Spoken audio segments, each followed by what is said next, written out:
Thank you, Senator Marshall. Those are some pretty good ideas, and thank you all for attending this.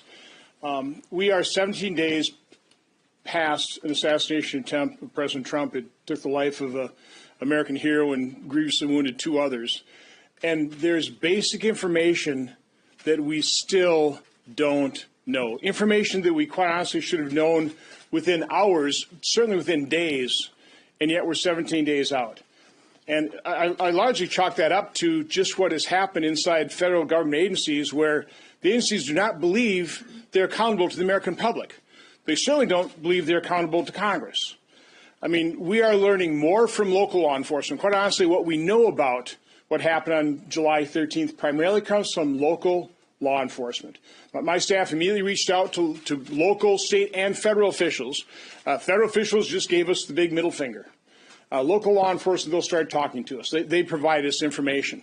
I published my initial findings in a couple of days, hoping to prompt other agencies to start providing information they had, hopefully also to attract whistleblowers. And we need more whistleblowers. We need people inside the agencies who are willing to talk to us, tell the American people what's really happening.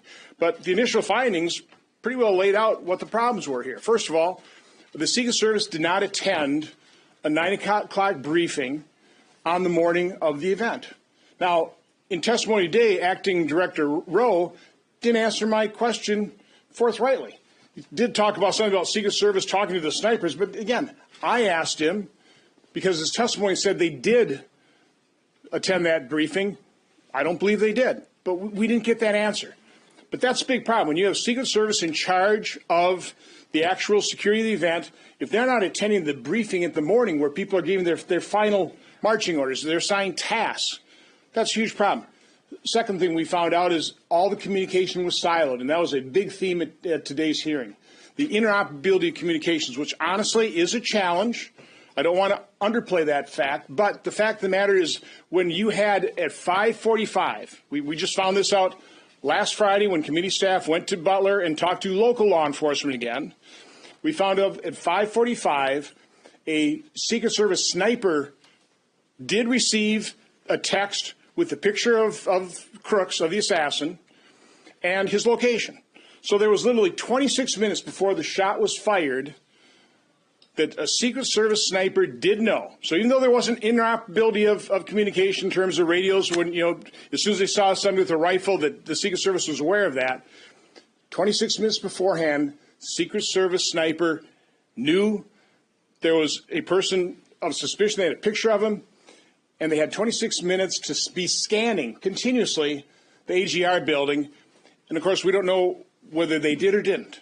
Why didn't they notice the shooter that did have concealment on that roof? But, again, there's so many unanswered questions, and they shouldn't be unanswered. So, again, I agree. We need an independent investigation. What I'm primarily pushing for, and we do have a bipartisan investigation with Senator Peters, Blumenthal, Senator Paul, and myself, Homeland Security. We may have to compel testimony, but the first things we have to do is we have to have transcribed interviews of all the Secret Service personnel at the site, people involved in the planning. This is just table stakes, and we need those interviews fast. We need them now because memories fade. Memories can be influenced. So, again, that was the big push. I did appreciate both Senators Blumenthal and Peters made that point at the hearing today. In fact, Senator Peters closed out the hearing asking Acting Director Rowe, when will he make those 13 individuals that we requested interviews with available?